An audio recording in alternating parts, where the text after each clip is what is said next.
Perkenalkan, nama saya Rian Steven Sirait dari kelas Kehutanan A dengan NPM 2314151045. Di sini saya akan menjelaskan PPT yang saya pelajari selama satu semester ini. Yang pertama yaitu evolusi jerapah. Pendahuluan. Evolusi merupakan salah satu teori yang berkembang di abad 19 dan Darwin tidak bisa dipisahkan darinya. Perjalanan panjang perkembangan evolusi menyebabkan evolusi diakui sebagai ilmu yang ilmiah dan diajarkan baik di sekolah maupun di perguruan tinggi. Dalam buku On the Origin of Species, Darwin mendekatkan seleksi alam sebagai mekanisme evolusi. Darwin menyatakan bahwa variasi yang terjadi antara organisme bukan karena organismenya yang memang berbeda, tetapi dipengaruhi oleh karakteristik internal yang diwariskan untuk tetua. Organisme atau spesies antar populasi menunjukkan tidak ada sekumpulan karakteristik semua organisme atau spesies dalam satu populasi atau spesies yang sama pada populasi yang berbeda dengan berasosiasi dengan waktu tertentu, dan perubahan atau variabilitas organisme atau spesies terjadi secara bertahap atau gradual. Prakonsepsi merujuk pada konsepsi atau ide yang memiliki sebelum proses pembelajaran. Menyatakan bahwa kesalahan konsep merupakan kesalahan seseorang dalam memahami suatu konsep yang berbeda dengan pandangan atau konsep ilmiah. Miskonsepsi disebabkan oleh proses pembelajaran atau guru, metode pembelajaran, dan interpretasi konsep yang berbeda-beda. Mengidentifikasi kesalahan konsep yang terjadi merupakan bagian yang sangat penting dalam pembelajaran pemahaman konsep. Dalam proses pembelajaran, usaha untuk mengeliminasi kesalahan konsep merupakan bagian yang sangat mendasar dan membantu mahasiswa memahami konsep evaluasi secara baik berkorelasi dengan pemahamannya mengenai fenomena yang terjadi di alam serta proses atau faktor-faktor yang menyebabkan terjadinya fenomena. Metode. Penelitian ini merupakan penelitian deskriptif survei.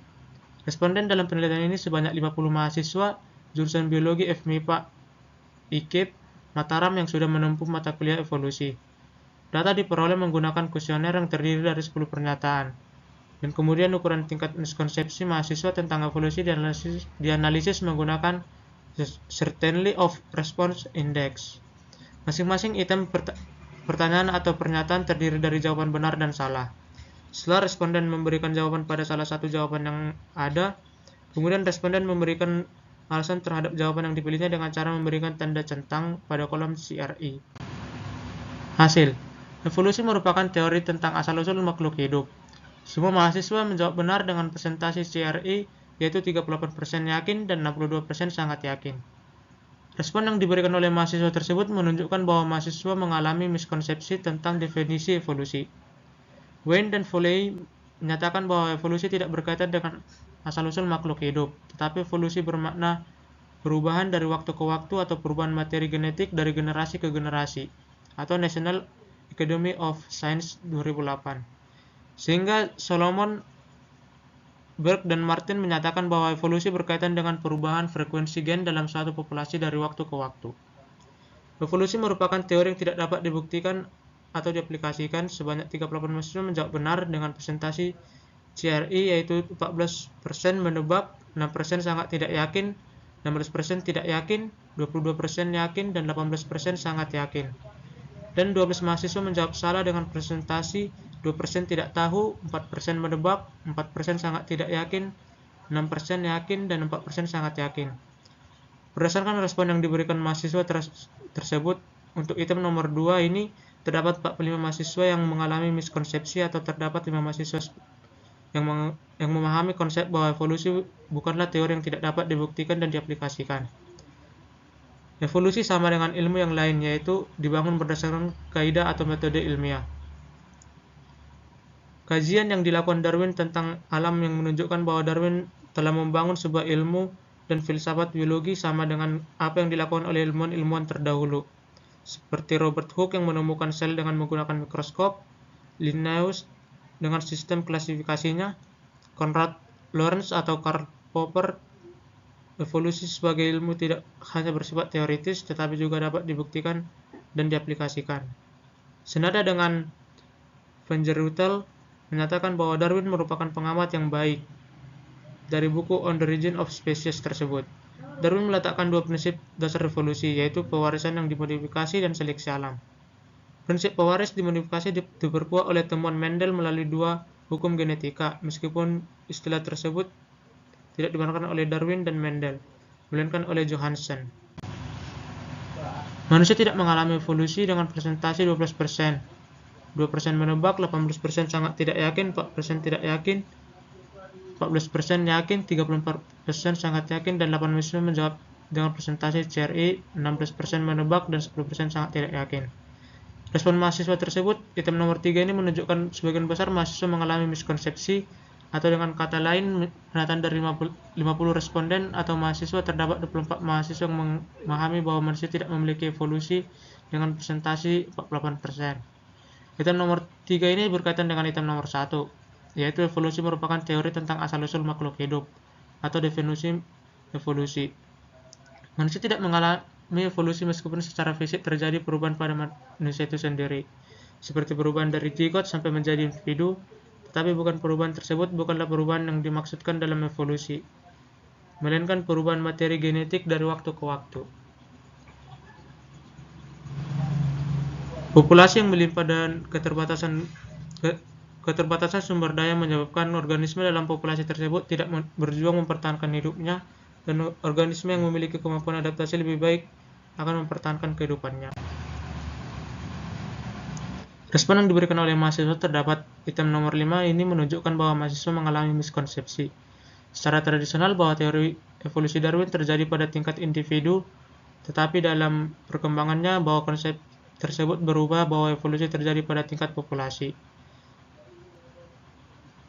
Ukuran dalam proses evolusi adalah kelompok atau populasi. Misalnya dalam suatu populasi dari perubahan pada suatu organisme, maka perubahan pada organisme tersebut tidak dinyatakan sebagai perubahan evolusi.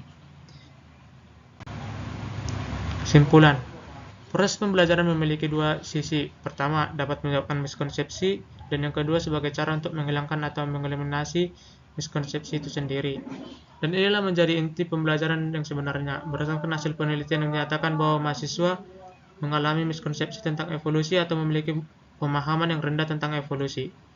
Hasil penelitian tersebut dijadikan sebagai landasan untuk mengeliminasi sekaligus merubah konsepsi mahasiswa yang keliru tentang evolusi melalui proses pembelajaran yang lebih baik, dan tentu juga harus didukung dengan sumber daya yang dapat dijadikan sebagai panduan atau pedoman oleh mahasiswa untuk memahami dan menerapkan pemahamannya tentang evolusi. Sekian presentasi saya untuk PPT evolusi jerapah. PPT yang kedua yaitu ekosistem sungai.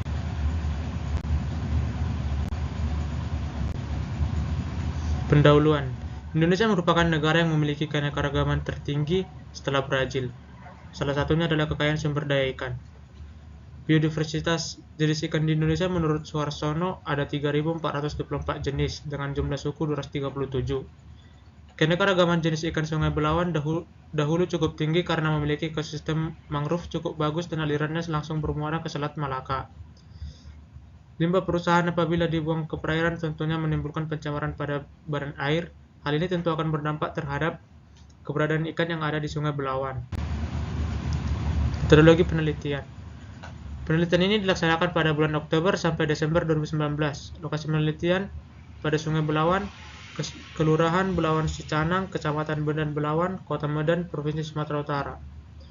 Pengambilan sampel ikan menggunakan alat tangkap berupa pancing, jala, jaring insang, dan bubu ikan.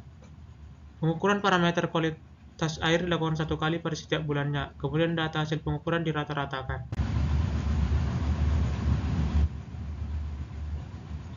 Hasil nama lokal tomok dengan spesies Mugil sepalus, belanak dengan nama spesies Mugil trichodon, nila dengan nama spesies Oreosomys niloticus, mujair dengan nama spesies Oreosomys mosambicus, ketang dengan nama spesies Scatopagus argus, ketang surat dengan nama spesies Siganus canalicus, sembilang dengan nama spesies Plotus canius, selubang dengan nama spesies Acanthrogobius viridippuncatus, gabus dengan nama spesies Butis amboinensis, lontok dengan nama spesies Opicara porokepala, buntal dengan nama spesies Tetradon microphrydis.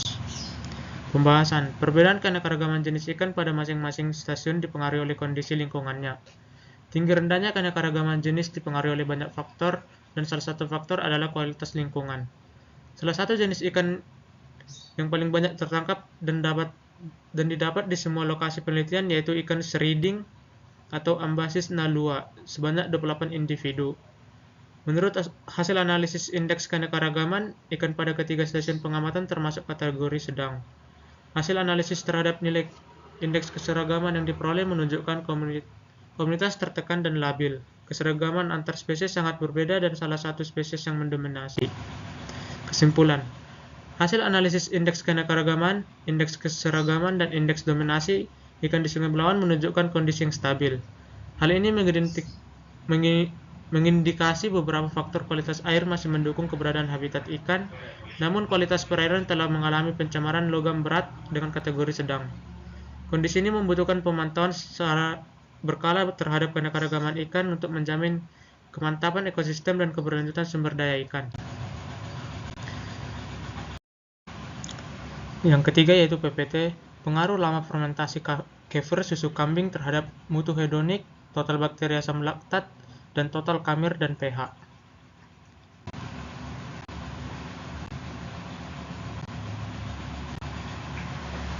Pendahuluan. Pangan fungsional adalah pangan yang karena kandungan komponen aktifnya dapat memberikan manfaat bagi kesehatan di luar manfaat yang diberikan oleh zat-zat gizi yang terkandung dalamnya. Susu fermentasi adalah hasil olahan susu yang melalui proses fermentasi oleh aktivitas mikroorganisme spesifik, menggunakan bahan baku susu yang telah diolah dengan atau tanpa penambahan bahan tambahan lainnya pada susu tersebut dan ditandai dengan adanya penurunan pH. Susu merupakan bahan pangan yang mempunyai kandungan gizi yang tinggi dan media yang baik untuk pertumbuhan mikroba, sehingga susu sangat cepat mengalami kerusakan. Kefir merupakan minuman susu yang difermentasi dengan menggunakan biji kefir sebagai transfer yang mengandung bakteri asam laktat.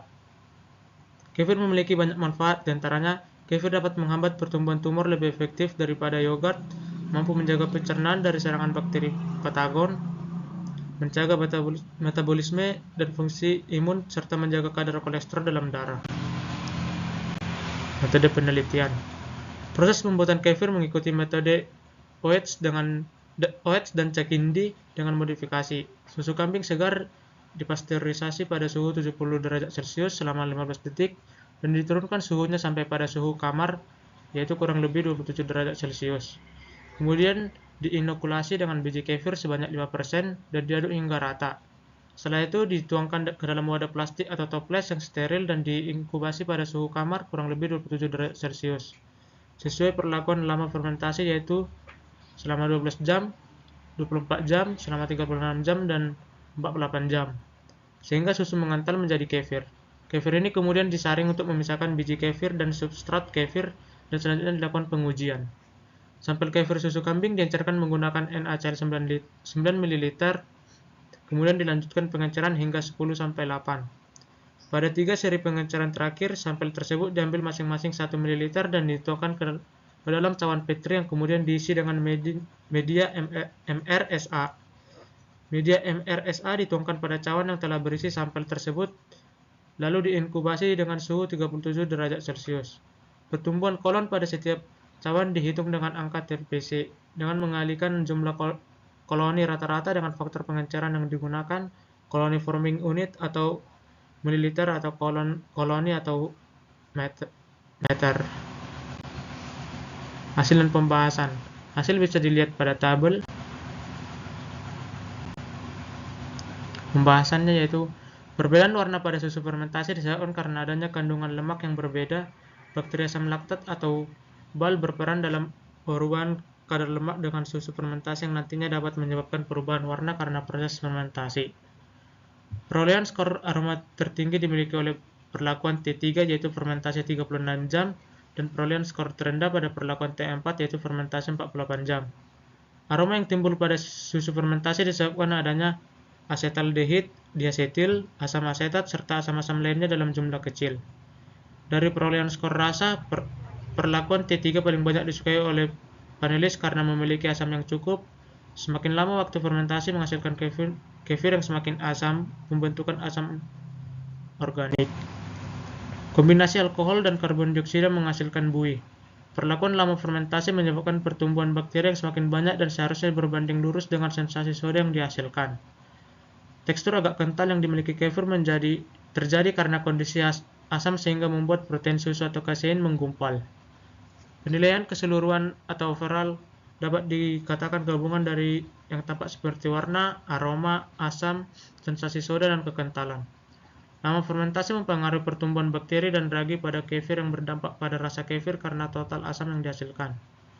Jumlah total bakteri asam laktat pada perlakuan T1, T2, T3, dan T4 berturut-turut adalah 14,4 kali 107 CFU per mililiter, 49 kali 107 CFU per mililiter, 58,9 kali 107 CFU per mililiter, dan 23,6 kali 107 CFU per mililiter. Jumlah total bakteri asam laktat pada perlakuan T1, T2, T3, dan T4 berturut-turut adalah 14 kali 4 107 CFU per mililiter, 49 kali 107 CFU per mililiter, 58,9 kali 107 CFU per mililiter, dan 23,6 kali 107 CFU per mililiter. Rata pH kefir susu kambing pada perlakuan T1, T2, T3, dan T4 berturut-turut adalah 5,86, 4,8, 4,44, dan 4,14. Kualitas susu fermentasi berdasarkan pH yang baik adalah 3,8 sampai 4,6. Kesimpulan yang kita dapat adalah pengaruh dari lama fermentasi yang berbeda pada tiap perlakuan terhadap kualitas kefir susu kambing dilihat dari mutu hedonik, total bakteri asam laktat atau BAL, total kamir, dan pH. Dari rata skor kesukaan kefir susu kambing terhadap warna, aroma, rasa, sensasi soda, kekentalan, dan overall skor tertinggi yang paling banyak disukai oleh panelis adalah perlakuan fermentasi 36 jam. Terima kasih.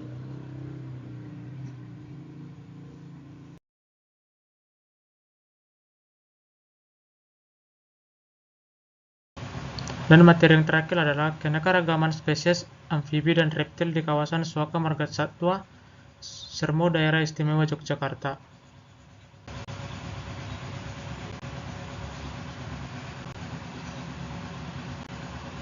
Pendahuluan. Amfibi terbagi dalam 3 ordo, yaitu Chordata atau salamander, Anura atau katak dan kodok, dan Gymnophiona atau amfibi tak berkaki. Amfibi adalah vertebrata yang memiliki dua fase kehidupan pada dua lingkungan yang berbeda. Ketika menetas, hidup di air dan bernapas dengan insang, kemudian saat dewasa hidup di darat dan bernapas dengan paru-paru. Reptil merupakan vertebrata yang bersisik, ventilasi internal, telur bercangkang, dan kulit tertutup sisik. Kulit yang ditutupi sisik akan meminimalkan kehilangan cairan tubuh, sehingga reptil dapat bertahan di lingkungan darat yang kering. Habitat amfibi dan reptil terbagi menjadi lima yakni terestrial, arboreal, akuatik, semi-akuatik, dan fosorial. Reptil dan amfibi menghuni hampir seluruh permukaan bumi kecuali di Antartika. Kelompok hewan reptil dan amfibi lebih dikenal dengan herpetofauna. Amfibi dan reptil sering dimanfaatkan sebagai makanan dan sumber senyawa obat. Amfibi dan reptil merupakan organisme model yang sangat berguna bagi banyak studi lapangan perilaku. Amfibi dan reptil merupakan komponen utama dalam ekosistem dan sering digunakan sebagai indikator status suatu kerusakan lingkungan. Sermo merupakan salah satu Suaka Margasatwa yang bernaung di bawah Balai Konservasi Sumber Daya Alam Yogyakarta. Wilayah Sermo merupakan habitat bagi berbagai jenis hewan, diantaranya herpetofauna. Kedua yaitu metode penelitian. Penelitian ini merupakan penelitian eksplorasi di daerah Suaka Margasatwa Sermo, Yogyakarta. Penelitian ini merupakan kerjasama antara kelompok studi herpetologi, Fakultas Biologi Universitas Gadjah Mada Yogyakarta dengan Balai Konservasi Sumber Daya Alam Yogyakarta. Pengambilan sampel dilakukan selama 2 hari, menggunakan metode sampling perpaduan antara FAST dan team search dan road cruising. Semua amfibi dan reptil ditangkap untuk diidentifikasi dan masing-masing satu individu setiap spesies dijadikan voucher spesimen. Setiap satu spesies dilakukan morfometri, kemudian spesimen dilepas kembali ke tempat semula. Lokasi penelitian dibagi menjadi 5 bagian, yaitu hutan sekunder 1, hutan sekunder 2, sungai besar di batasan kawasan Sermo, ladang dan jalan raya menuju Sermo. Hasil dan pembahasan. Hasil bisa dilihat pada tabel berikut. Pembahasannya. Bagian selatan didominasi oleh pohon berkayu dengan sedikit semak-semak. Bagian utara didominasi oleh pohon kayu putih dengan lantai hutan ditutupi seresahan yang sangat tebal. Bagian barat didominasi oleh pohon berkayu dan semak-semak dengan penutupan 70%. Jumlah individu ditemukan relatif berbeda-beda tergantung lokasi sampling. Hal ini karena spesies amfibi dan reptil ditemukan bergantung pada kondisi dan tipe habitat. Pertemuan herpetofauna paling banyak adalah di jalan raya. Sermo tidak memiliki sungai permanen, sedangkan air dalam jumlah besar terdapat di kawasan Waduk Sermo yang berada di luar wewenang BKSDA Yogyakarta.